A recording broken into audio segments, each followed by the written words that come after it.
ojol ini satu sisi dianggap sebagai solusi penciptaan lapangan kerja, tapi sisi lain sebetulnya saling memakan satu sama lain. Iya. Telkom itu sudah membukukan rugi 4,7 triliun. Kalau saya simpulin ini perampokan di siang hari bolong gimana? Ya begitulah keadaannya kan. Grab untuk naikin value sahamnya di Nasdaq, maka dia butuh aksi korporasi. Aksi korporasinya apa? Ngambil deh GoTo. Kalau GoTo-nya tidak mau diambil sama Grab, ya nggak akan kejadian.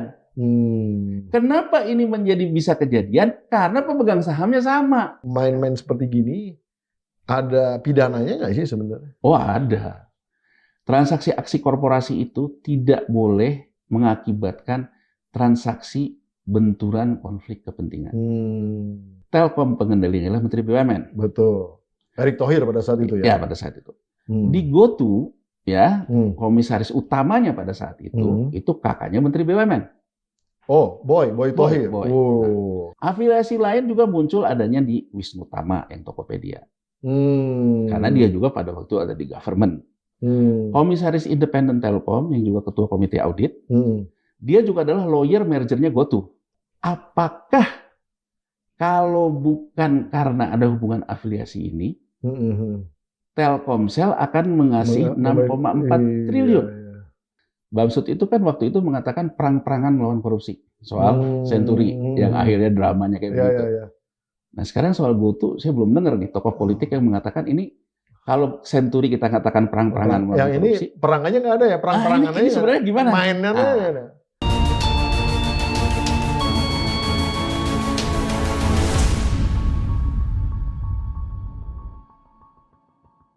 Bismillahirrahmanirrahim. Assalamualaikum warahmatullahi wabarakatuh. Luar biasa, Sobat Forum. Kembali bersama saya Pembida Hidayatullah di acara yang namanya Podcast Haus Data, Eksplorasi Data Nasional, disingkat menjadi PHD Edan, ya kan? Kita beberapa waktu yang silam menyaksikan adanya demo daripada ojol atau ojek online, ya, di mana para ojol ini banyak menuntut bahwa terjadi katakanlah pemotongan, ya, yang gila-gilaan dari aplikator, yang kemudian mereka merasa bahwa mereka ini dieksploitasi gitu ya. Nah, di studio saya sudah ditemani oleh seorang, biasanya kan kalau PHD Edan ini ada 2 orang, cuman saya tidak ditemani oleh salah seorang daripada pemburu data yang biasa dampingin saya. Nah, tapi sudah ada narasumber yang luar biasa yang membawa datanya sendiri sebenarnya. Dan ini berbasis daripada analitik korporasi daripada yang namanya GoTo, di mana GoTo itu sudah tadinya adalah Gojek, kemudian Tokopedia dan merger menjadi GoTo. Nah, datanya akan kita simak di dalam konteks sebenarnya kenapa mereka kira-kira mempunyai draft yang luar biasa untuk melakukan eksploitasi pengambilan keuntungan yang gila-gilaan. Itu satu. Yang kedua, kita lihat katakanlah struktur keuangan mereka ini di dalam konteks yang seperti apa, aman atau tidak. Yang ketiga, mungkin kita akan lihat performa daripada GoTo ini di pasar saham itu sebenarnya seperti apa turun naiknya sahamnya.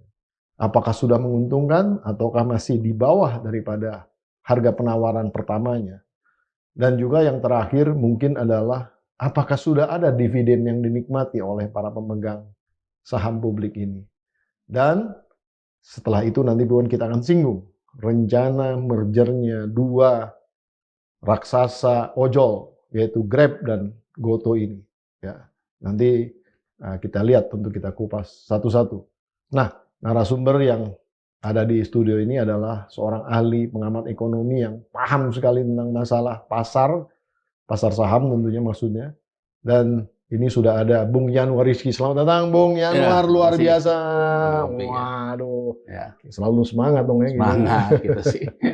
Ya ini intinya sebenarnya kalau Bang Yanuar lihat ya, ini kan yang namanya ojol ribut gitu kan. Ini orang yang di bawah ini kan harus kita perhatikan ya tentunya. Bagaimana basis daripada sustainability mereka dalam bekerja. tidak hanya dalam konteks kenyamanan. Udah jelas nggak nyaman ini, pekerjaan yang nggak nyaman sebenarnya. Pekerjaan yang berat sekali. Bahkan kan kita lihat ya pengaduan-pengaduan itu mau hujan, mau panas, mau kemudian dalam keadaan apa, mereka harus mengejar basis-basis waktu-waktu yang memang harus tepat waktu dan lain-lain gitu kan. Nah, jadi kenapa kita kemudian harus melihat ini secara seksama? Nah, kita mau tahu nih sebenarnya Gotoh itu kira-kira sebetulnya sudah dalam posisi untung atau masih dalam posisi merugi? Itu pertama mungkin pertanyaan. Yang kedua, kemudian apakah istilahnya fakta-fakta yang kemudian juga dimunculin di DPR dan lain-lain bahwa adanya pemotongan gila-gilaan ini sebenarnya untuk dalam konteks membalancing yang namanya balance sheet-nya mereka. Gimana Bung Yanuar? Silakan. Gini Bang Pompi ya.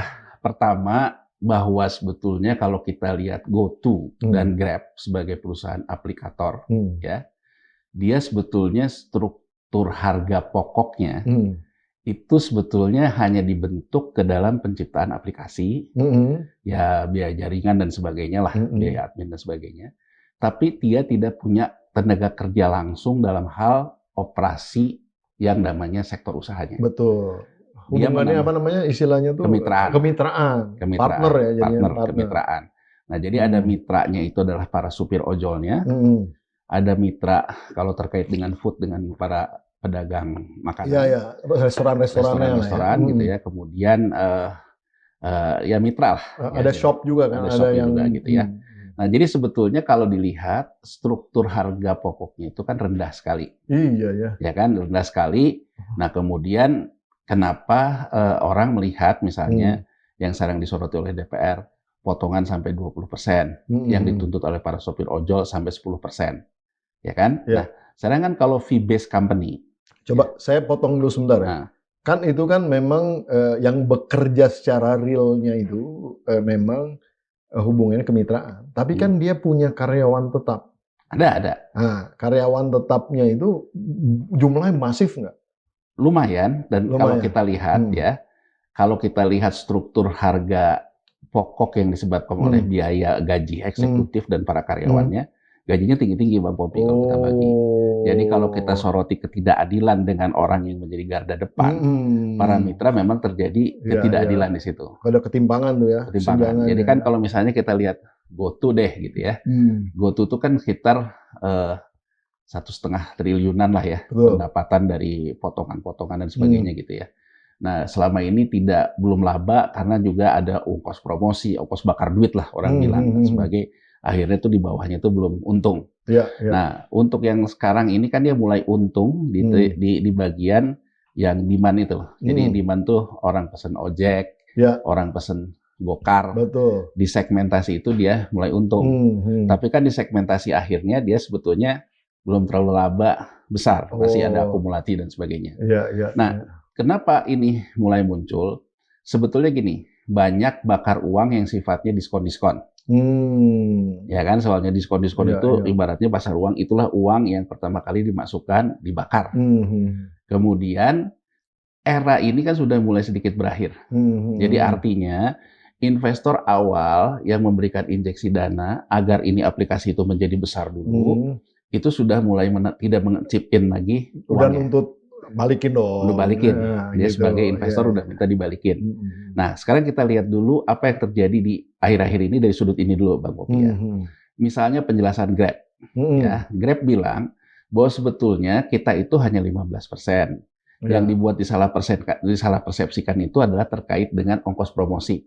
Nah, jadi Bang Pompi, kalau kita lihat dari keterangan Grab yang banyak beredar juga viral ketika dia menemui supir-supir ojol itu kemarin pas demo. Dia mengatakan bahwa sebetulnya ketika kita sekarang pesen Grab ojek maupun Grab car, ya, itu ada potongan diskon ke konsumen. Betul. Misalnya konsumen tuh bayarnya harusnya 12.000, dia bayar 10.000, itu yang dicontohkan oleh Grab. Nah 2.000 ini harus ada bebannya dipindahin kemana? Dipindahin kemana? Selama ini dipindahkan ke ongkosnya Grab sebagai institusi dulu. Nah yang terjadi sekarang 2.000 ini dibebankan juga ke si mitra. Jadi kurang lebihnya tuh era bakar duit uang korporasinya sudah berlalu. Sekarang bakar duit sama-sama sama mitra. Tapi kan kasihan banget tuh orang-orang. Jadi, di situ gitu ya yang jadi timbul persoalannya gitu, yang mungkin banyak dikatakan oleh oleh anggota DPR. Sudah ada bagi 10%, ada biaya aplikasi, kan jadi double-double. Nah, sebetulnya kalau kita mengatakan ya, bisnis fee based income ini kan ibaratnya ya, bisnis Grab sama GoTo ini gampangnya gini deh. Gampangnya kita punya ATM bersama misalnya. Ya. ATM bersama itu kan hanya perusahaan teknologi. Betul. Ya, hanya perusahaan teknologi, dia menarik fee base. Setiap orang menggunakan jaringan ATM bersama, fee-nya kan nggak sampai 1%, dengan volume transaksi yang besar. Iya kan? Nah, ini juga sebetulnya logikanya kalau biaya aplikasi dan hanya sebagai aplikasi yang mempertemukan antara orang yang butuh dan tidak butuh, fee-nya masa sampai ke 10% atau 20%. Iya. Masa lebih murah ATM bersama daripada itu ya? Iya, gitu kan. Itu kan yang jadi logik dasarnya. Tapi kenapa ini menjadi ada potongan yang sampai sebesar itu? Karena itu tadi, bisnis melukis langit dulu awalnya. Iya. Jadi sebetulnya cost-nya, kecapean di depan lah ya. Cost-nya itu sebetulnya tinggi, tapi agar semua orang pakai, dibuat oleh bakar duit itu. Sebagian bakar duit itu sekarang ingin dikembalikan, sebagian lain sekarang dikembalikan, dibebani juga ke para mitra. Nah, sekarang kita lihat datanya. Ya. Apa yang terjadi ini kita lihat tadi dari sudut korporasi, Bang Popi. Jadi dari sudut korporasi, bahwa dia melakukan potongan itu, satu untuk membiayai overhead dia sebagai perusahaan, tidak hanya membiayai overhead aplikasinya, tapi overhead dia juga sebagai perusahaan yang juga biaya overhead operatingnya lumayan tinggi, gaji eksekutifnya tinggi, ya kan, biaya promosinya yang tinggi, beberapa biaya promosi sekarang sudah dibebankan juga ke mitra gitu ya. Tapi ada biaya masa lalu yang terakumulasi yang belum terganti. Itu yang tutup. Nah, jadi kalau kita melihat, kalau dalam bahasa orang manajemen tuh, kita pahami dulu untuk minta dipahami. Oke, kita pahami dulu apa yang menjadi kendala korporasi kayak Grab sama GoTo. Mereka membawa carry over beban biaya masa lalu, bakar-bakar duitnya itu, yang masih terakumulasi besar, yang perlu terus dikurangin. Jadi kalau kita mencoba memahami dari sisi mereka, kenapa potongannya masih seginan besar, dan ada potongan biaya aplikasi, karena biaya development lama, ketika dia membangun komunitasnya, bukan hanya biaya pembentukan teknologi aplikasinya, tapi development community, yang selama ini dibakar duit pakai duit investor, ini diakumulasi yang masuk ke masih dalam komponen harga pokok dia. Gitu loh. Nah, ini yang didepresiasi. Jadi di sini, ini kalau kita memahami dari sudut pandang mereka. Jadi dari sudut pandang mereka, jadi sebenarnya ini mereka juga eksploitasi delom parlom ini di dalam konteks gua tarik nih dari orang-orang mitra ini untuk gaya hidupnya ya kita bilang gaya hidup lah. Karena sebetulnya juga nggak perlu digaji tinggi-tinggi juga kan, kan sebetulnya kan. Satu sisi adalah biaya pembentukan komunitas, bagaimana orang akhirnya jadi terbiasa edik menggunakan jasa ojol itu. Sisi lain, bahwa orang-orang yang dianggap bekerja di sektor ini pun, gaji eksekutif dan sebagainya, itu tinggi. Sehingga artinya komponen biaya pokok yang berjalan itu, satu biaya gaji orang-orang yang bekerja di corporate ya, gajinya nggak kecil, ya. Kedua, beban bakar uang masa lalu yang diakumulasi di sekarang. Ketiga, biaya promosi yang berjalan, yang kemudian juga mulai dibebankan. Nah, itulah struktur biaya dia. Kalau promosi kan ini sebenarnya kalau di dalam konteks brand mereka sudah istilahnya terbentuk lah, brandnya ini udah cukup kuat sebenarnya. Masih perlu promosi yang gila-gila. Nah, karena kalau saya lihat, karena saya juga pengguna nih, ini udah menjadi kayak kebutuhan juga gitu sebetulnya kan. Ketika udah menjadi kebutuhan, sebenarnya basis promosi bisa kita tekan kan sebetulnya kan. Nah, jadi gimana menurut Anda? Gini, kita pada poin ini, Bang Pompi, ya, apa yang terjadi akhir-akhir ini sebetulnya? Ya, gini, data pengangguran ya di BPS itu menurun. Padahal kita dengar klaim JKN ya di BPJS Ketenagakerjaan aja tahun lalu 250.000, tahun ini perkirakan 280.000, itu saja udah hampir setengah juta. Ya. Tapi kenapa orang bertanya-tanya kok angka penganggurannya malah turun? Iya. Nah, gini Bang Pombi. BPS itu mencatat orang bekerja formal, juga mencatat orang bekerja informal. Oh, pokoknya bekerja tuh bekerja ya, lah. Misalnya Bang Pombi nih, ya, misalnya kita sekarang orang tadinya buruh di Sritex, misalnya ya, dia dipecat sama Sritex. Ya, udah kebukti kan. Nah, dipecat. Dia pulang ke kampungnya. Kemudian orang tuanya bertani, dia bantu orang tuanya, nggak digaji. Di BPS dia dicatat bekerja, yang tadinya pekerja formal buruh menjadi bekerja kepada keluarga yang tidak digaji. Itu bekerja juga. Iya. Bisa juga terjadi buruh di Sritex misalnya, di PHK. Kemudian dia langsung daftar ke aplikator. Ya kan? Nah, di BPS dicatatnya dia beralih dari buruh formal, beralih ke menjadi pekerja berusaha sendiri namanya. Iya. Ya Bang Bobi ya. Nah, bukan penerima upah. Nah, bom waktu ini tidak terasa ketika ekonomi baik-baik saja. Betul. Terutama transaksi antar kelas terjadi, konsumsi yang tinggi. Apa yang terjadi saat ini? Ya, yang terjadi saat ini di ojol ini, satu sisi dianggap sebagai solusi penciptaan lapangan kerja, tapi sisi lain sebetulnya saling memakan satu sama lain. Iya. Karena struktur kerja yang formal menjadi informal. Ya, Bang Popi bayangin, dulu ya mungkin para supir ojol ini hanya 10 orang. Iya. Mendapatkan potongan katakan saja 20%. Di saat kuenya juga besar, masih banyak orang pergi ke kantor, pergi ke kafe mau ketemu orang, dikit-dikit pesen GrabFood, dikit-dikit pesen GoFood gitu ya, masih ada. Saya juga masih. Ya kan masih ada daya belinya. Nah, sekarang ada 2 faktor yang mengakibatkannya. Supir ojolnya menjadi tambah banyak karena peralihan dari PHK formal ke PHK informal. Yang namanya pembelinya, daya belinya, mulai orang juga. Kalau orang banyak di PHK, orang juga udah ada, berkuranglah orang yang butuh ke kantor.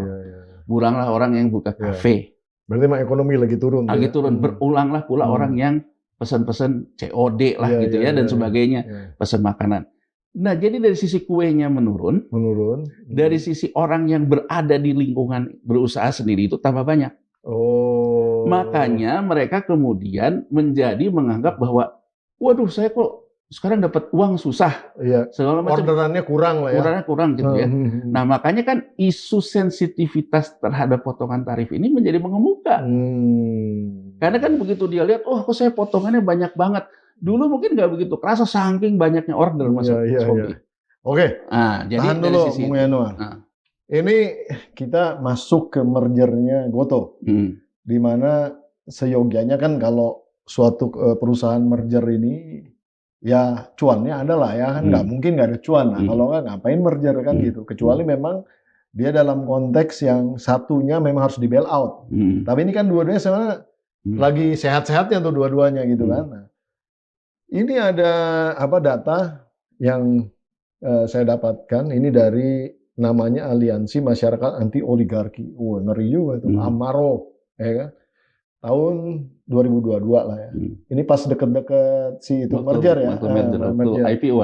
Nah, jadi kalau kita lihat ini sebenarnya mereka, nah ini buku ditulis sama siapa sih si Amaro itu? Gini, saya juga udah lihat buku ini. Pertama gini, ketika proses gonjang-ganjing GoTo, termasuk sebelum IPO dari pra-IPO, 2 yang rajin nulis. Saya dan Agustinus Edi. Ini nih ada namanya di sini tuh. Oleh Agustinus Edi Kristanto ya, benar ya? Agustinus. Teman kita juga lah ya. Teman saya juga. Mungkin suatu kita bisa juga. Nanti kita undang lagi untuk pendalaman ya, untuk pendalaman. Jadi pertama kali itu Agustinus sering nulis di Facebook. Saya juga nulis. Jadi bedanya saya lebih ke teknisnya dari sisi korporasinya. Nah, ini saya nggak tahu siapa.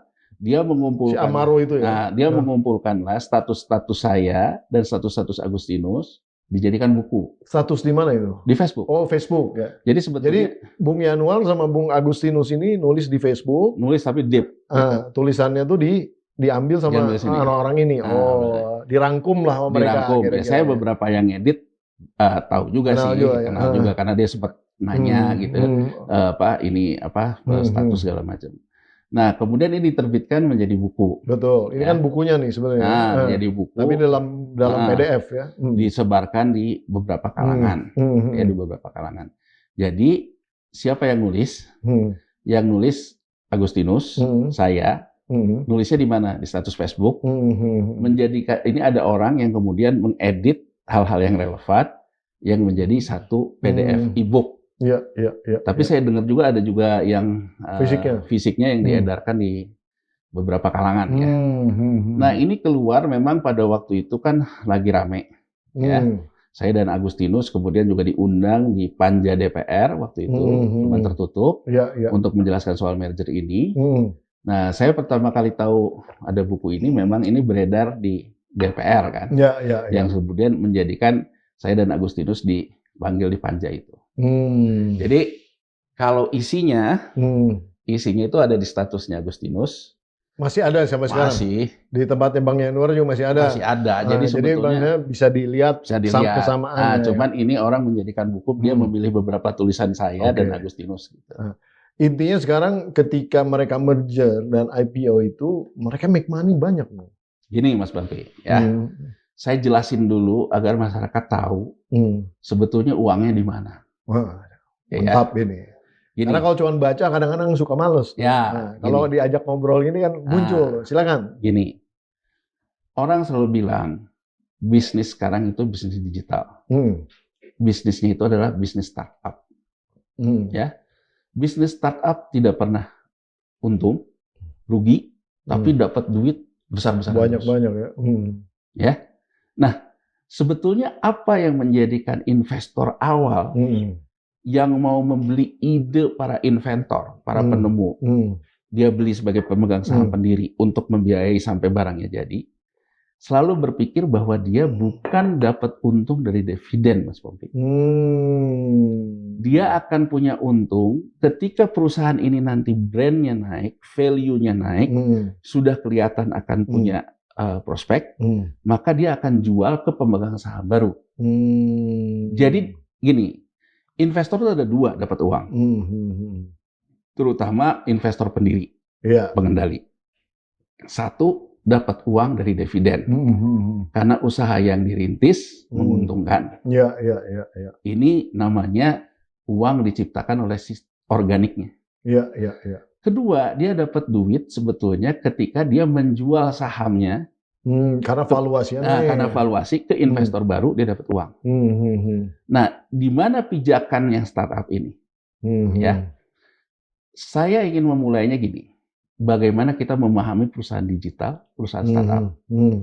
Jadi gini, di akuntansi, bukan di akuntansi, tapi di pasar modal, ya, di sistem korporasi. Ketika saya menawarkan Bank Pompi, kita nggak bicara dulu perusahaan terbuka nih ya, yang IPO. Bank Pompi saya tawarin, Pompi beli dong perusahaan saya, saham saya mau keluar nih, ya. Bank Pompi akan memvaluasi saya kan, berapa harga bukunya. Jadi ketika saya menjual perusahaan ke Bank Pompi, apa wujudnya? Wujudnya adalah laporan keuangan. Betul. Ya kan? Nah, laporan keuangan ini disajikan pakai apa? Pakai yang namanya standar akuntansi. Betul.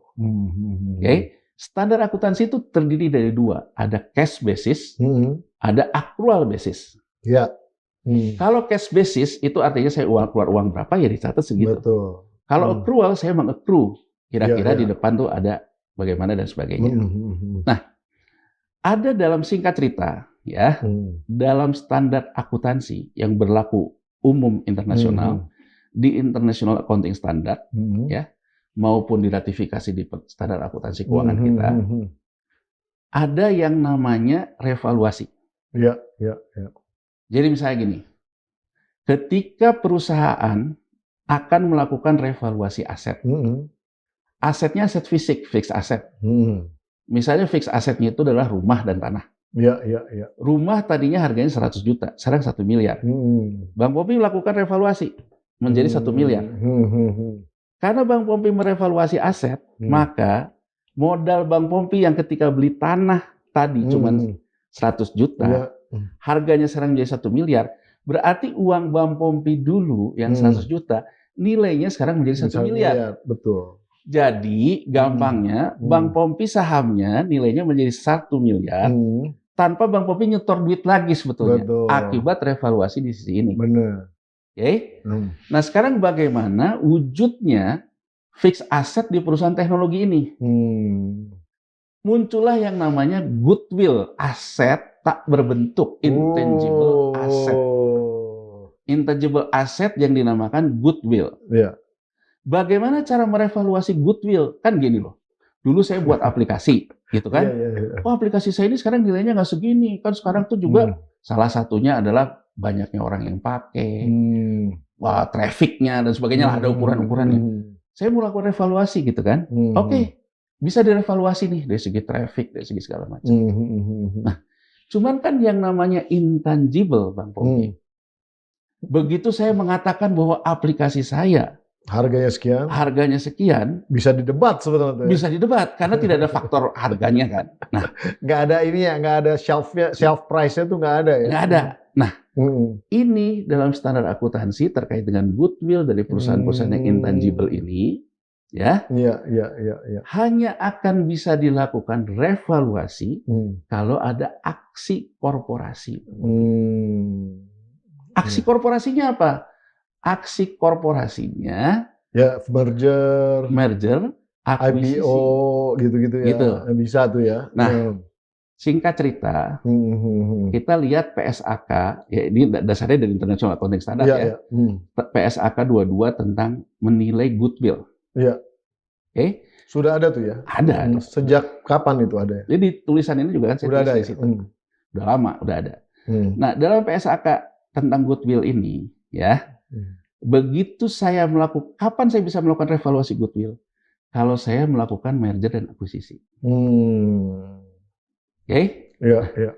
Di sini poinnya, kenapa perusahaan-perusahaan teknologi ini punya kecenderungan merger A, merger B, akuisisi A, akuisisi B.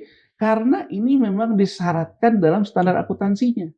Saya tidak bisa merevaluasi buku karena si goodwill itu tadi. Buku goodwill saya kalau saya tidak melakukan aksi itu. Nah, singkat cerita, Gojek ini sudah lama punya rencana, ya kan, untuk memasukkan investor baru. Kenapa ada persoalan investor baru, Bang Pompi? Sekarang rumah, ya. Bang Pompi tanah tempat kita tempat inilah. Ya. Harganya di mana? Ada NJOP. Betul. Minimal ada NJOP. Kalau referensinya ya. Referensinya. Minimal tidak ada NJOP, ada tetangga sebelah udah jual. Baru transaksi lah gitu ya. Berarti kan ada harga yang bisa dijadikan acuan oleh orang yang melakukan appraisal, yang bisa dianggap oleh akuntan memang ada appraisal. Harganya segitu. Harga di sekitar rumah di situ harganya rata-rata segini harga pasar. Sekarang kalau kita mau ngomong aplikasi, harganya jadi sini, kata siapa? Intangible asset. Standar akuntansi mengatakan, kalau ada investor baru yang masuk, dan setuju bahwa harga asetnya sekarang goodwill-nya segitu, maka goodwill itu bisa dicatatkan di harga baru. Iya. Itu satu, Bang Pompi. Betul. Jadi bisa nggak tanpa merger, saya mendapatkan revaluasi goodwill? Bisa.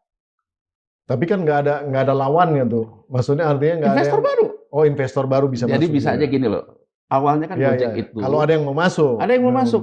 Mau masuk di harga goodwill yang di appraisal baru. Jadi gini loh. Saya jual cerita, jual mengukis langit. Saya bilang ke Bang Pompi, Bang Pompi, ini barang bagus banget. Barang bagus. Ini bisa sampai ke langit ke-7. Gitu kan, bisa sampai ke langit ke-7. Nanti di depan kita bisa jadi ini. Apa faktanya? Oh, ini lihat nih. Yang pakai aplikasi kita udah segini banyak. Sekian banyak. Makanya kenapa ada bakar duit di sini? Karena dia perlu traffic, data traffic. Betul. Nah, begitu ini nanti dia buat forecast dari angka ini ke depan nih kira-kira segini nih. Nah, Bang Pompi terus mengatakan, oke, saya setuju deh dengan harga itu. Ya kan? Jadi itu memang benar-benar subjektivitas dari kedua belah pihak gitu ya? Iya, begitu. Tidak ada objektivitas sama Ya, sekali itu. begitu ada yang setuju bahwa harga goodwill itu, maka goodwill akan dicatatkan seharga gitu. Maka akan terevaluasi juga harga saham. Betul. Okay. Iya, Nah, iya. pemicu lain apa? Merger akuisisi. Merger akuisisi itu begini. Begitu saya mengakuisisi ataupun melakukan merger antara Gojek dan Tokopedia, Gojek punya valuasi aset dan sebagainya. Ada Tokopedia. Digabungin. Akuisisi cuman karena Gojek yang besar, menjadikan akuisisinya itu acquire company-nya itu adalah Gojek. Tapi kemudian mereka merger dengan nama GoTo. Makanya namanya Goto. Kalau Tokopedia yang lebih ini Togo. Nah, Tugu. Ketika mereka merger, semua bukunya dilakukan penggabungan, konsolidasi. Nah, ada peningkatan goodwill akibat merger dulu, Bang Pobi. Enak tuh ya. Akibat merger dulu. Peningkatan goodwill. Itu kan? Baru mergernya tuh, belum merger. IPO-nya ya. Belum, akibat merger. Nah, setelah akibat merger ini, misalnya, valuasi Tokopedia punya aplikasi A. Valuasinya Gojek A. Gitu ya. A ini sudah harga baru, digabungkan jadi 2, ya kan? Nah, sehingga artinya revaluasi sahamnya harus naik di sini, karena ada kenaikan harga perolehan di sini. Nah, standar akuntansi mengatakan kalau begitu merger ini terjadi, setelah merger, ya, jadi gini loh, setelah merger ada investor baru yang membeli di harga goodwill ini, maka itu bisa dicatatkan. Nah, sampai di situ, mudah-mudahan dengan pelan-pelan gini kita bisa memahami ya. Di mana faktor penting Telkom dan Telkomsel? Nah, itu saya baru mau masuk situ sebenarnya. Jadi gini Bang Bombi, Telkomsel ya, lewat Telkom, masuk di proses 1 hari setelah merger, bahkan di hari merger.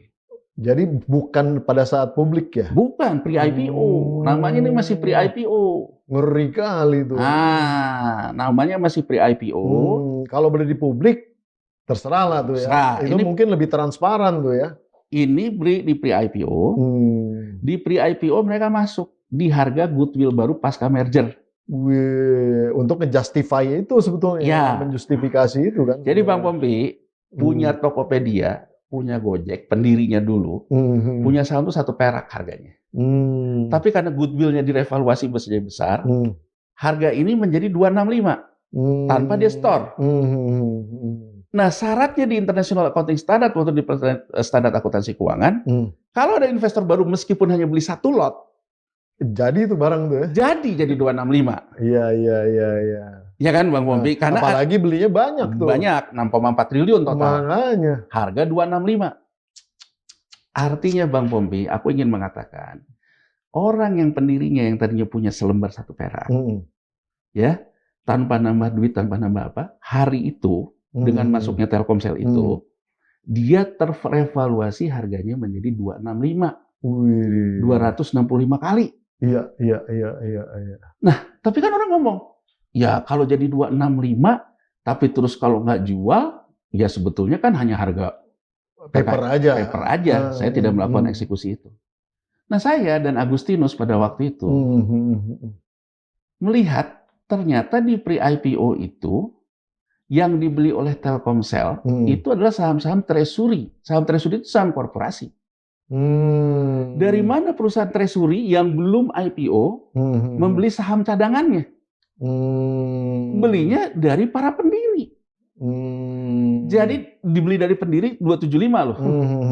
Ada delta lagi 10 gitu ya. 275 ini yang dalam saham treasury dijual lah ke Telkom. Artinya ada orang-orang yang saham pendiri pada hari itu mendapatkan keuntungan yang saya katakan di awal. Dapat untung bukan karena perusahaannya jadi laba. Dapat untung karena perusahaannya dapat investor baru yang percaya membeli saham seperak dia seharga 265. Plus 275 dong kan? Plus 275. Jadi tambah 10 lagi. 275. Nah, jadi Bang Pompi, Telkomsel beli 6,4 triliun itu, angkanya cuma 4%, 3% gitu kecil kan, karena angkanya udah divaluasi gede kan, jadi 265 kan. Jadi ada beberapa kelompok pendirinya pada waktu itu mendapatkan keuntungan sebesar itu. Nah, sekarang Bang Pombi, ya setelah kita lihat kayak gitu, mereka terus IPO setelah pra-IPO. Betul, narik duit lagi tuh dari publik kan. Gini, dari evaluasi kemudian dilakukan setelah masuknya Telkomsel, masuk ke segala macam, ada beberapa segala macam, sampai mereka akhirnya book building. Book buildingnya dimulai di angka revaluasi yang sudah terjadi akibat Telkomsel masuk kan. Iya. Masuklah sampai akhirnya di book building angka 380. Ya Bang Pombi, ya. Jumlah saham beredarnya banyak, 380. Masuklah 380. Awal-awal ada yang ngegoreng dulu ke 400 misalnya. Banyak orang yang, wah FOMO, wah jangan sampai gua ketinggalan, ikutan ngambil. Nah sekarang Bang Pombi, saya punya kombinasi. Di antara semua yang paling banyak itu, saham pendiri sudah jadi saham publik, dia punya dulu harganya 1 perak. Iya. Kalau sekarang harga di market pas IPO 380, pas 400, pas 400 saya pasang order jual banyak. Kalau order jual banyak kan turun ke bawah. Pasti tuh. Sekarang ya, pembatasan harga bursa pada waktu mereka IPO, kepentoknya itu harganya di 50 perak kan.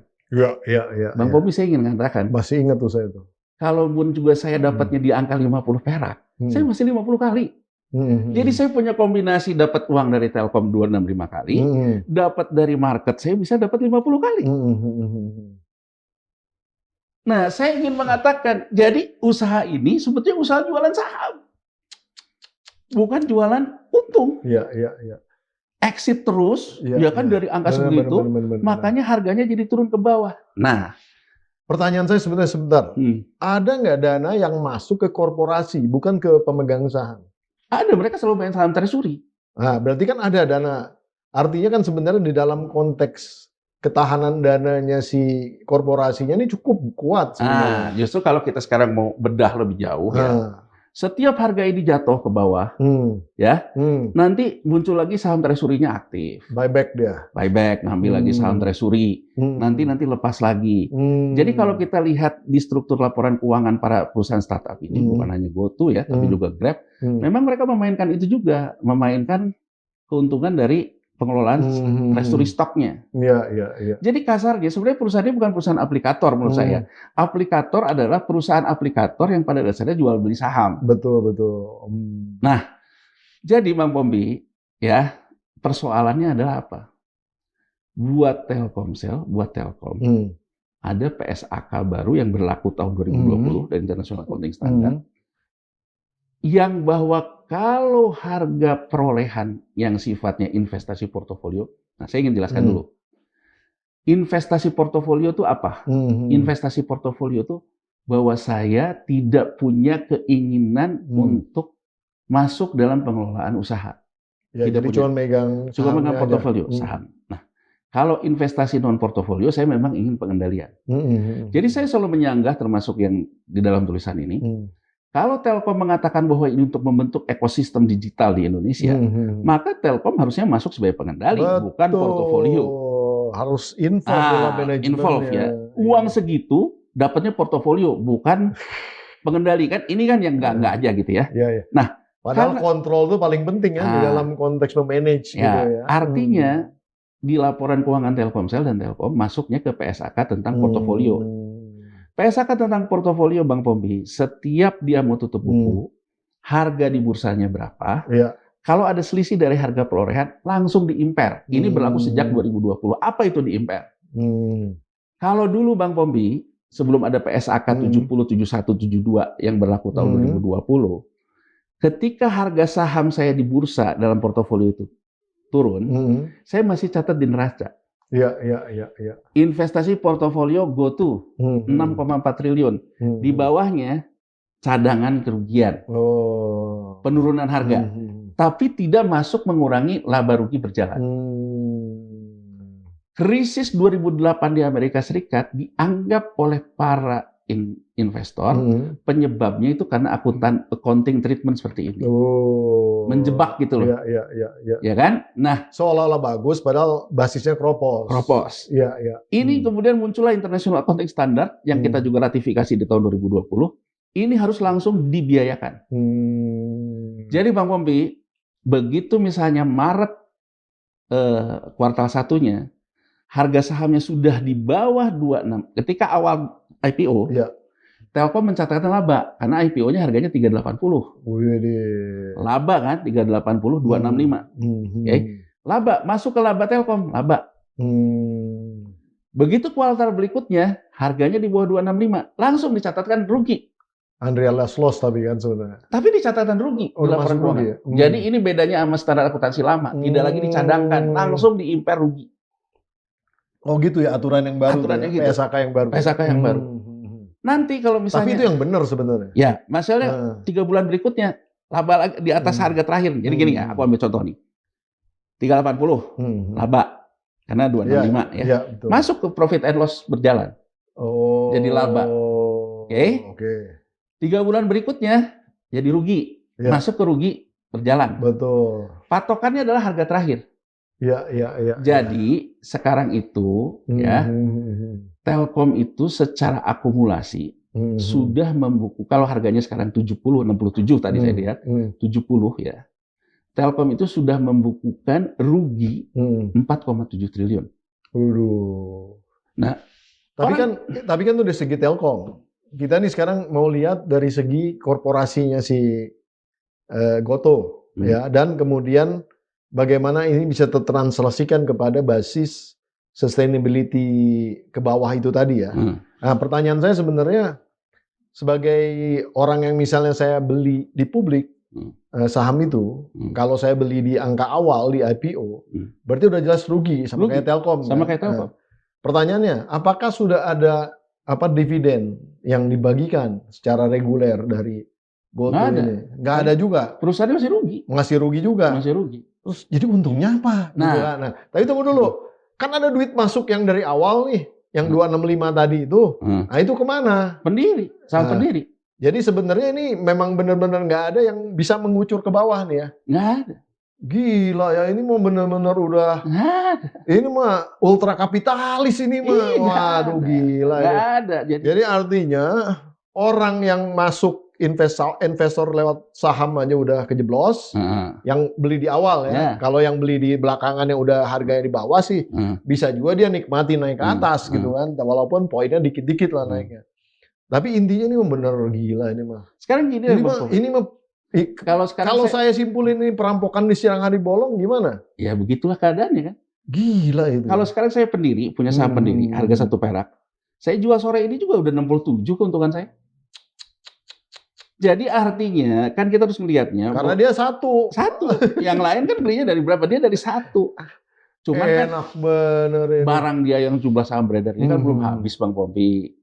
Ada yang sudah dimakan oleh Telkom. Bung Yanuar, kalau di dalam konteks permainan perdagangan di saham, ini main-main seperti gini ada pidananya nggak sih sebenarnya? Oh ada.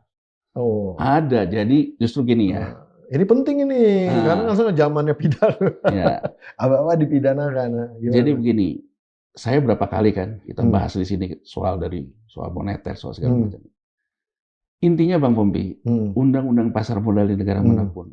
Dan ingat loh, Telkom ini sebenarnya dual listing. Walaupun di New York Stock Exchange bukan saham primary lah ya. Beda sama di bursa kita.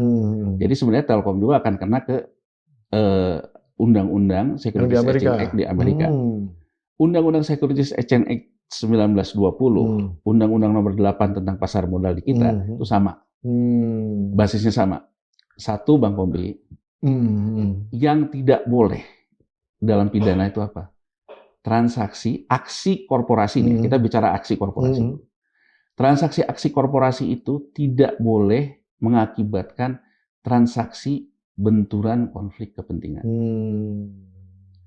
Transaksi benturan konflik kepentingan di Undang-Undang Pasar Modal negara manapun tidak akan mungkin terjadi tanpa ada yang namanya hubungan afiliasi.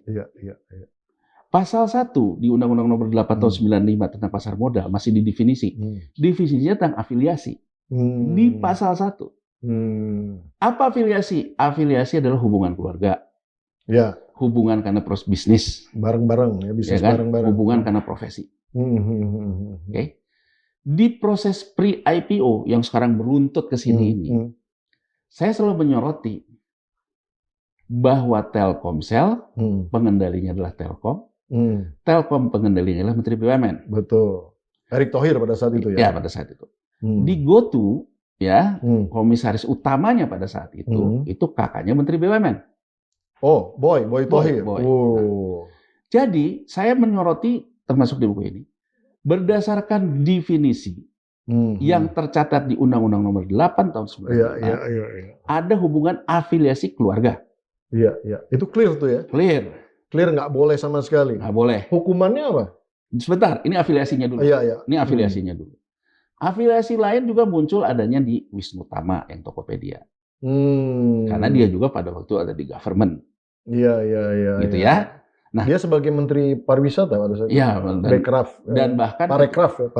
Bahkan kan dia juga banyak terlibat ketika TikTok masuk ke Tokopedia dan sebagainya itu kan. Ya, itu kan dia hubungan afiliasi dulu. Nah, hubungan afiliasi berikutnya adalah karena profesi. Komisaris Independen Telkom yang juga ketua komite audit, dia juga adalah lawyer mergernya GoTo. Siapa itu? Bono yang sekarang ada di Danantara juga. Oh, lawyer. Iya.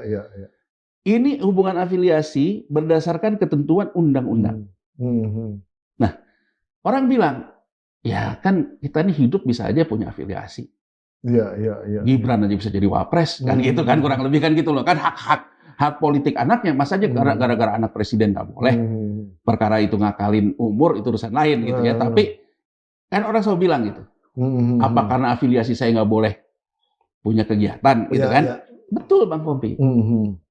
Afiliasi kalau tidak menimbulkan transaksi benturan konflik kepentingan, pidananya hangus.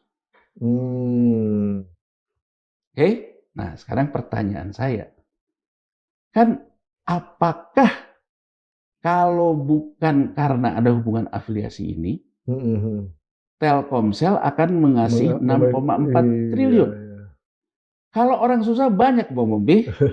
Orang butuh modal banyak gitu. Tapi kan bahwa meyakinkan bahwa itu usaha yang perlu diinjeksi, itu kan menurut saya ada persoalan power kan. Kalau misalnya yang bagus, sebenarnya any other investors bisa masuk sebetulnya kan dengan harga yang 265 tadi sebetulnya. Nah, poin Bang Pompi itu tepat. Jadi intinya gini, saya misalnya sudah terpenuhi nih. Ini afiliasi nih. Ini transaksi benturan kepentingan, gitu ya. Tapi setelah diperiksa, tidak ada yang dirugikan. Kalau tidak ada yang dirugikan sebagai unsur kerugian publik yang ada di Undang-Undang Pasar Modal, maka ini pidana juga tidak tercapai. Jadi pidana itu pertama afiliasi. Afiliasi ini adakah transaksi yang punya potensi benturan kepentingan? Ada.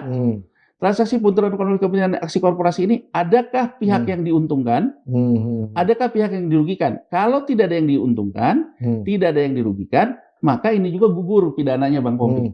Tapi kan sekarang Telkom sendiri membuktikan kerugian. Nah, Telkom membuktikan kerugian, publik sendiri yang beli di harga saham IPO juga rugi. Itu. Nah, jadi menurut saya konstruksi pidananya di situ sudah memenuhi. Di sini aja afiliasi aja. OJK tuh harusnya memeriksa. Tanpa ada orang nanya ya. OJK tuh memeriksa ketika afiliasi ini ada benturan kepentingan. OJK kemudian harus melakukan gelar perkara kan, bahwa ini betul afiliasi, tapi misalnya katakan aja ada konflik kepentingan, tapi ternyata tidak ada unsur kerugian. Ya kan? Sehingga artinya pidananya close. Tapi kan sekarang afiliasi dia diam, nggak pernah komentar. OJK tuh ya? Dia nggak pernah komentar. Konflik kepentingan nggak pernah komentar. Ketika sekarang kita teriak-teriak Telkom sudah membukakan rugi 4,7. Jangan-jangan OJK-nya memang ikutan juga di dalam. Nah itu dia. Jadi maksud saya ini kalau kecurigaan ya, maksudnya spekulasi aja. Ya. Maksud saya kan gini Bang. Soalnya kok diem itu gimana tuh OJK tuh. Makanya kan kita bilang kan kalau memang Presiden Prabowo serius dalam hal membersihkan BUMN, membersihkan, membangkitkan kepercayaan tentang Danantara. Kalau ini aja nggak dibersihin menurut saya ya. Berat ya. Danantara, bayangin. Kan si Danantara juga akan ketarik nih kan. Beban ini akan masuk ke Danantara juga toh. Betul, tapi Bang Pompi bayangin kan. Angka Telkom. Ya. Telkom itu kan bagian dari Danantara. Bisa melakukan free cash flow nyuntik 6,4. Bang Pompi bayangin nggak? Danantara yang menggabungkan Bank BUMN, Telkom dan sebagainya, free cash flow-nya berapa? Kalau ini tidak pernah kita tegaskan bahwa ini melanggar, ini akan jadi jurisprudensi, beginian akan jadi tradisi. Pada main satu sendiri-sendiri itu nanti. Jadi saya ingin pakai bahasa jelas saja ke Presiden Prabowo. Kalau Presiden bener Prabowo juga, ini bener banget, ini bener banget, bener. Apalagi undang-undang Danantara ini bisa dijadiin jurisprudensi, bisa dijadiin contoh, semua ada copy paste. Copy paste. Dan yang lebih parah lagi, kalau kemudian copy paste-nya pun dengan orangnya itu juga kegotu lagi gitu loh, karena daripada iya bisa juga. Bisa, karena gini loh, saya tuh di jack up lagi tuh barang. Jadi seolah-olah demi nasionalisme, demi segala macam menegak monopoli. Jangan sampai Grab dibeli. Tapi GoTo nanti butuh. Masuk lagi Danantara. Kejadian Telkomsel yang dulu, Bang Pompi. Oke. Saya rasa masuk ke sekarang rencananya si Grab mau ngambil alih GoTo ini. Mungkin untuk nyelamatin tadi itu. Supaya ngerek lagi nih sahamnya dan lain-lain. Gini. Gimana tuh skenario? Mungkin sebelum itu pun boleh lah dikasih background dulu. Gini ya. Saya udah jelasin dari awal. Perusahaan kayak gini selalu membutuhkan aksi korporasi. Ya karena untuk meratifikasi new ininya ya, nilai value-nya yang baru. Grab, Bang Pompi. Orang bilang Grab itu Grab di Malaysia. Ya. Tapi kan Grab itu ada Grab Vietnam, ya ada GoTo, dan GoTo masuk ke Vietnam katanya gagal, kalah lah sama Grab. Tapi Grab itu ya aplikasinya kan kalau Gojek itu yang dinamakan aplikasi yang dibuat itu karena dulu Nadiem dan sebagainya itu buat yang aplikasi Gojeknya. Kalau Grab itu kan teknologinya Uber. Iya. Makanya kan kalau kita lihat pemegang saham Grab ada Uber. Tapi pemegang saham investor yang injek awal-awalnya sama GoTo. Ada SoftBank juga. Ada BlackRock, ada JP Morgan. Jadi kurang lebih saya ingin mengatakan investornya Grab dan investornya GoTo di luar yang bawa aplikasi itu sama, Bang Bobi. SoftBank, Alibaba, BlackRock sama. Yang membedakan ini ada Uber, ini ada Gojek, aplikasi karya bangsa itu. Dia Bang Bobi ya. Anak bangsa. Nah, Grab dengan Uber yang segala macam ini, dia ekspansinya lebih besar ke semua negara ASEAN. Jadi tidak ada Uber di ASEAN, yang ada Grab, kurang lebih kan gitulah. Nah, Grab Holding ini kemudian IPO di Nasdaq, kan kalau kita kan IPO-nya Bursa Efek Indonesia. Betul. Oke. Nah, sekarang kalau Grab ya membutuhkan aksi korporasi untuk naikin value sahamnya di Nasdaq, maka dia butuh aksi korporasi. Aksi korporasinya apa? Ngambil deh GoTo. Iya. Pertanyaan saya, Bang Pompi, kalau GoTo-nya tidak mau diambil sama Grab, ya nggak akan kejadian. Kenapa ini menjadi bisa kejadian? Karena pemegang sahamnya sama. Ada SoftBank, ada BlackRock. Yang ini pengen diselamatin juga. Ada JP Morgan. Kalau saya dalam posisinya misalnya SoftBank, JP Morgan, BlackRock, ya di tengah sekarang Trump main perang dagang, gini loh Bang Bobi, di perang dagang ini, ya earning perusahaan healthcare dan earning perusahaan teknologi di Amerika Serikat itu naik loh, ada datanya di bulan April. Nvidia, ya semiconductor gitu. Nah karena Nvidia ini kemudian naik, ini mendorong yang teknologi lain. Dari sudut pandang Grab yang listing di Nasdaq, ini kan baik banget nih buat corporate action. Setelah kemarin Trump membawa harganya turun ke bawah, earning per share itu harga turun ke bawah, earningnya naik, berarti earning per share-nya naik. Berarti kan kalau sekarang saya pakai aksi korporasi tambahan, saya jual lagi saham baru, laku nih barang, jualan saham. Jadi dari sudut pandang JP Morgan, BlackRock, SoftBank gitu ya, ya udah deh saham, kan saya juga di GoTo punya saham juga tuh. Diambil aja ke sini sebagai aksi korporasi, menambah valuasi Grab. Iya, di leverage juga kan semua jadinya. Di leverage. Nah, cuman persoalannya yang punya saham yang aplikasi karya Nusa, itulah segala macam yang lokalnya, dia kan bukan bagian dari yang punya saham juga di Grab. Tidak menikmati yang ini. Tidak menikmati. Ini yang ini pasti mungkin nggak mau kan. Mau sih, tapi dia minta valuasi lebih tinggi kali. Iya, supaya ada lebihnya lagi. Nah, saya ambil contoh gini gampangnya ya. Tokopedia, ya. Tokopedia sama TikTok. Ya Bang Bobi ya. Iya. TikTok itu ngambil Tokopedia untuk ngambil izin supaya dia bisa majuin lagi shopnya itu kan, sistem pembayaran. Tapi kan TikTok itu laporan keuangannya lebih gede daripada GoTo. GoTo nggak mau dicaplok dari GoTo-nya. Iya. Saya cuman dan TikTok juga. Tokopedia yang lepas. TikTok juga hanya butuh Tokopedia. Tokopedia dilepas, orang dulu rame-rame ngomong, Tokopedia harganya segini dapatnya. Itu kan sebenarnya valuasi. Tokopedia ketika diambil oleh laporan keuangan TikTok, terjadi revaluasi goodwill-nya TikTok, harga revaluasinya segini. Ya kan? Tapi yang terjadi apa? GoTo terdilusi sama sahamnya TikTok. Makanya di Tokopedia dia tidak lagi pengendali kan? Betul. Logika yang sama, pemegang saham GoTo, kalau Grab masuk, dia akan terdilusi. Pertanyaannya cuma dua kok. Apakah dibayar tunai? Apakah ini cuma swap saham dari yang pemegang sahamnya sama, SoftBank dan sebagainya, sehingga yang ini nanti kena dilusi kan? Iya. Tapi kalau misalnya prosesnya itu adalah pembelian, ya kan? Pasti ada transaksinya. Ada transaksinya, ya kan? Nah, ini menurut saya yang sekarang itu sedang berkembang. Sebetulnya biasa aja menurut saya.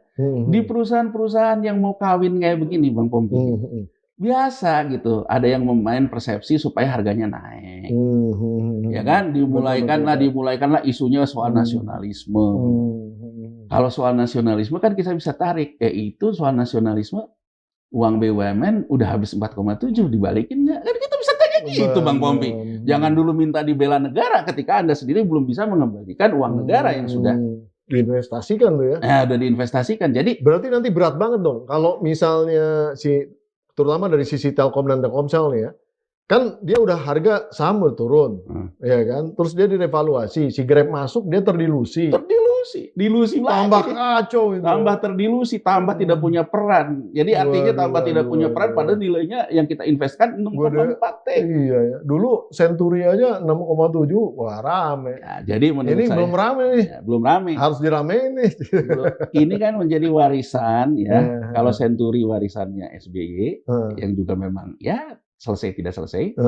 Saya masih ingat Bamsud. Kita juga diskusi waktu itu ya. Bahkan dulu Bambang Susatyo, Bamsud, yang sekarang udah bukan ketua MPR ya.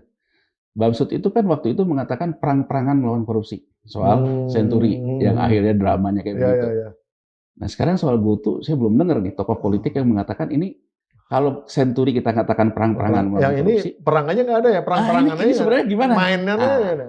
Jadi kalau semua tutup mata nih. Menurut saya ini kan warisan, ya kan, yang diwariskan tentang yang hal yang tidak baik. Ya. Tapi saya kembali lagi Bang Pompi, saya ingin mengatakan, jangan ini jadi jurisprudensi. Ya itu yang tadi yang saya bilang. Jurisprudensi. Untuk yang lain ngakalin begini. Artinya kan agar tidak jadi jurisprudensi, ini harus penegakan hukumnya harus jelas. Betul. Wah luar biasa. Terakhir nih. Berarti kan ini sebenarnya duit jadi ada 2 layer lah ya. Layer para pemain corporate yang di dalam ini, yang narik duit gede-gede itu, nggak balik juga ke si Gotonya, yang di bawah layer orang-orang yang memang kerja ini. Ini dipersin terus. Berarti kalau dilihat dari nuansa projection ke depannya ini, benar-benar tidak ada harapan ya buat orang-orang ini kemudian mendapatkan kesejahteraan yang layak ke depannya. Kira-kira gitu ya. Coba Bang Pompi ya, kita lihat nih. Bagaimana GoTo dan juga Grab membagikan bonus bagi karyawan dan eksekutif. Yang 50.000 itu. Ya kan? Bukan yang 50.000. Yang mana nih? Ini terhadap yang THR kemarin bukan? Bukan terhadap mitra nih. Oh, yang terhadap karyawan. Eksekutif dan karyawan. Iya, oke. Perusahaan kan biasa kan, ada bonus, ada tantiem gitu ya. Coba perusahaan kayak Grab, Uber, GoTo, bagaimana cara dia membagikan bonus ya dan tantiem di saat perusahaannya tidak laba. Dia kasih itu saham kan. Makanya saya selalu bilang aktivitas lainnya tuh saham treasury-nya aktif kan. Iya. Jadi GoTo, Grab, Uber gitu selalu membagikan bonus kepada karyawannya itu dalam bentuk saham, juga eksekutifnya dalam bentuk saham. Jadi kalau sekarang misalnya sahamnya naik, dia jual, dia dapat untung. Sekarang kita lihat dari sudut pandang keadilan. Orang yang membuat trafficnya naik, membuat valuasinya naik, ya kan? Yang kena segala macam potongan itu, dia kan hanya berharap bahwa dia akan mendapatkan income yang lebih naik. Iya. Income naik hanya satu kan, kalau potongan fee-nya diturunin, atau memang ekonomi lebih membaik. Iya. Sekarang pilihannya fee yang turun. Dari sudut pandang ini menurut saya, harusnya menurut saya, para pihak di aplikator ya mau turun fee ini karena mereka aja kan harus ada keadilan gitu loh, harus ada keadilan ya kan, harus ada keadilan, benar kan? Kan harus merasakan pain together gitu. Jadi jangan sampai ada yang merasakan nggak enak, ada yang merasakan enak gitu loh. Nah kalau sekarang memang karena ekonominya melemah, karena segala macam, ya berkorban sama-sama lah. Misalnya atau dibagikan aja saham si para pengemudi ojol ini. Ya dulu kan isunya, ya kan gini Bang Pomi, ambil contoh ya, kita berandai-andai Bang Pomi. Kalau negara ini concern ya, misalnya saja, negara begitu sekarang sahamnya udah jatuh kayak gini, negara bilang, saya akan bagiin ke semua supir ojol ini, setiap saham pemerintah yang beli, kita beli di market. Ya, tapi saya ingin mendapatkan bahwa dia, walaupun dia, gini loh, kan kita dengar nih, ada saham Merah Putih, ada saham di Danantara nih. Ini sebenarnya juga udah mulai dari Indosat dulu. Iya.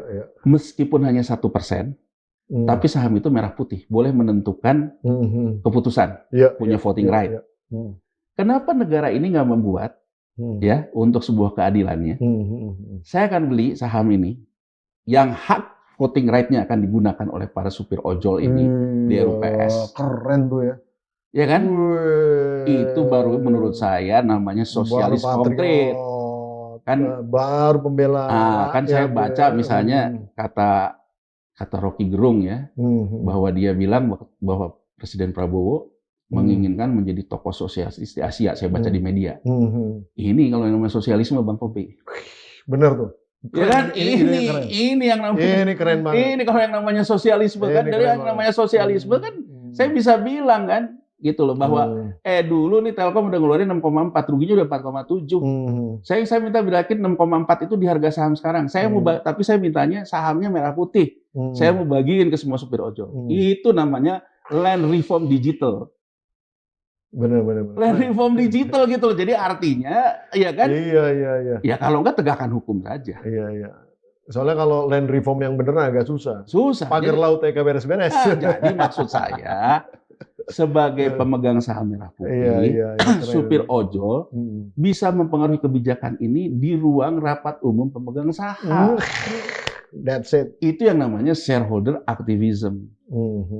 Aktivis yang pegang saham yang menyuarakan kepentingannya di ruang pemegang saham. Benar.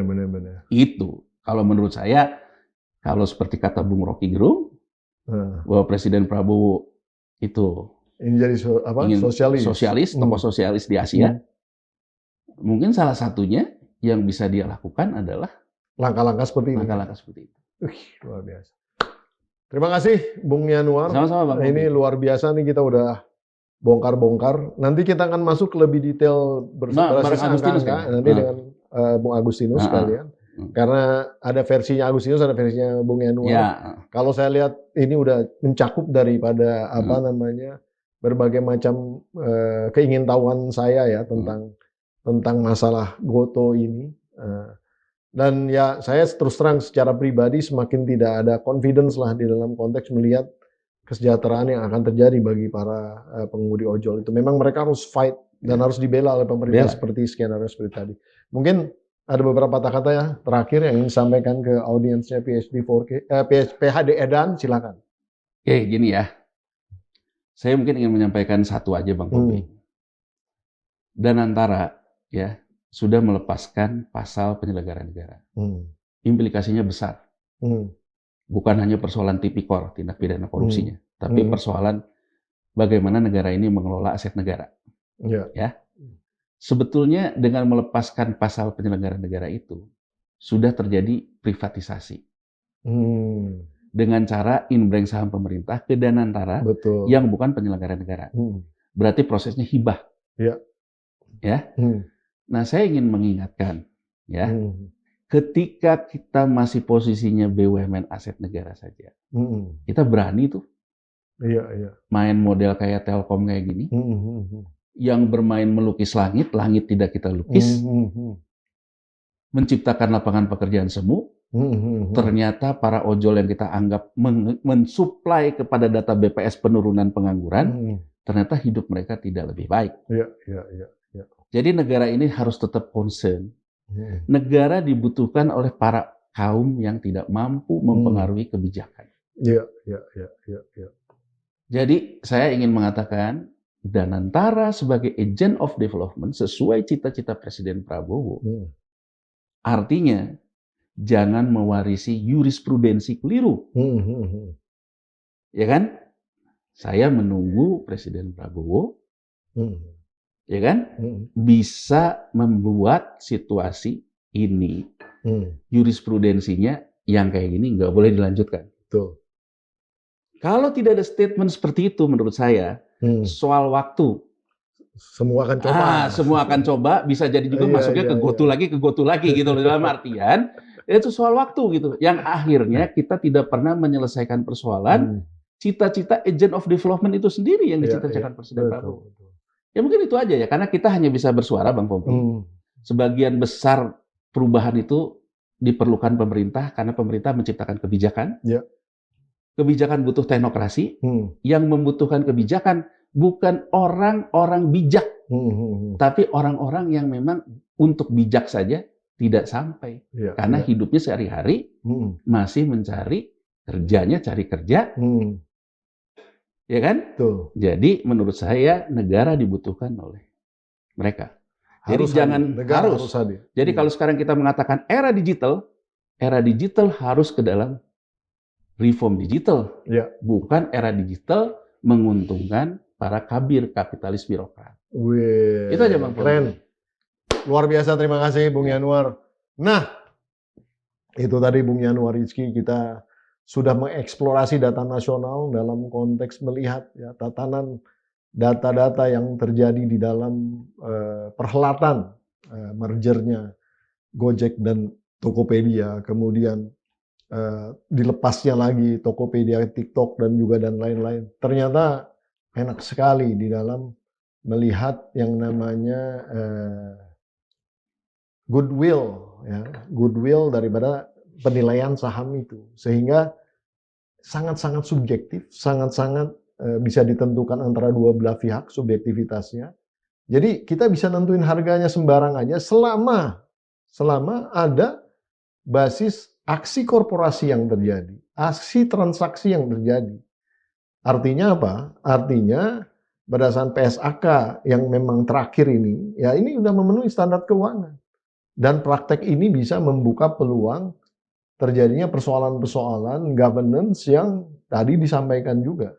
Jangan-jangan nanti semua akan berperilaku seperti itu di BUMN. Memainkan satu basis investasi yang pada dasarnya tidak masuk akal, tapi kemudian dibuat jadi akal-akalan. Nah, kita tidak mau ini terjadi di kemudian hari. Jadi bagaimanapun juga ini bukan konspirasi lagi, tapi ini adalah suatu praktek yang memang di luar daripada ranah governance yang ada. Dan ini harus tegakkan penegakan hukum di dalam hal ini. Kita sudah paham bahwa banyak sekali yang menikmati hasil daripada proses tersebut dalam bentuk mendapatkan uang ataupun keuntungan. Namun justru kesejahteraan orang-orang yang di bawah, para pengemudi ojol itu sama sekali tidak memiliki harapan ataupun basis kompensasi yang istilahnya setara dengan apa yang mereka butuhkan, sesuai dengan kebutuhan mereka sehari-hari. Ini luar biasa sekali. Ini namanya eksploitasi de l'homme par l'homme, kalau kata Bung Karno ya. Harusnya ya kita sebagai negara pun juga harus hadir. Hadirnya bagaimana? Bung Yanuar tadi memberikan salah satu opsinya, memberikan yang namanya digital reform. Artinya reformasi digital memberikan basis-basis akses suara bagi para pengemudi ojol ini untuk bisa bersuara di ranah kepemegangan saham melalui saham-saham merah putih, kalaupun itu bisa dimainkan. Nah, mudah-mudahan ini menjadi pemikiran kita semua. Kita adalah orang-orang yang cerdas, kita adalah orang yang senang mengulik data, kita adalah orang-orang yang bisa melakukan analisa.